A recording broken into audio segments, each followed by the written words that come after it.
গুরুর চরণে প্রণাম জানিয়ে শুরু করছি ভাগবত কথা। চৈতন্য ভাগবতে কবিরাজ গোস্বামী কলম দিয়েছেন, আমরা প্রত্যেকেই এই আমিত্ব ভাব নিয়ে আমরা সমাজে চলাফেরা করি। এই আমিত্ব ভাবটাকে যতক্ষণ না বর্জন করতে পারবো, এটা কিন্তু মুখে বলা সহজ, কিন্তু পালন করা বড় কঠিন।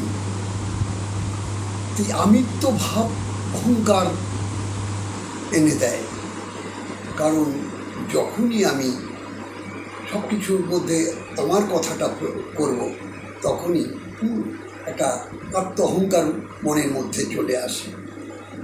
আর আত্ম অহংকার যখন চলে আসবে, তখন এই আমিত্ব ভাবটা প্রকট হতে থাকবে।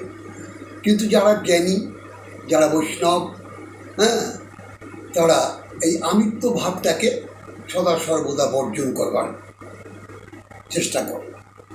কারণ আমি তো আমার নই, কিসের আমি? আমার ভাব সদা সর্বদা ভগবানের যারা প্রকৃত ভক্ত, ভগবানের চিন্তা যারা করে, ভগবানকে ছাড়া ভালোবাসে, তাদের এই আমিত্বটা কি হয়ে যায়? বর্জন হয়ে যায়, ত্যাগ হয়ে যায়।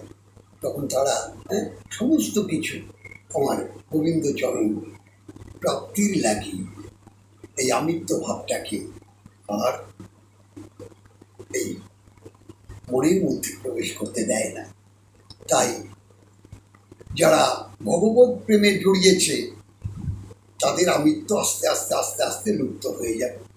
আর যারা ভগবত প্রেমের মধ্যে এখনো প্রবেশ করেনি, তারা কিন্তু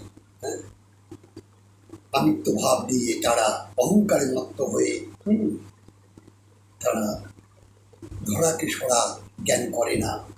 অহংকারে চূর্ণ হয়ে তারা মানুষকে অবজ্ঞা, অবহেলা, ঘৃণা করতে থাকে, যার ফল হয় ভয়ঙ্কর। ভগবত প্রেম তো তাদের জাগেই না।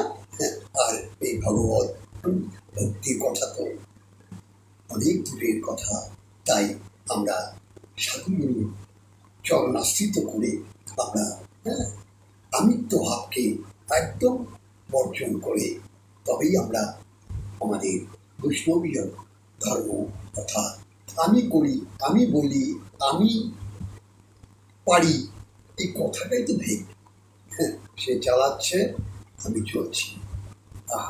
এই জ্ঞানটুকু যখন প্রবেশ হবে ভেতরে, আত্মবুদ্ধির দ্বারা, মনের দ্বারা, বুদ্ধির দ্বারা, তখন সেই ব্যক্তি একমাত্র ভগবত প্রেমে পরিপূর্ণ নিজেকে আত্মনিবেদন করে দিতে পারবে।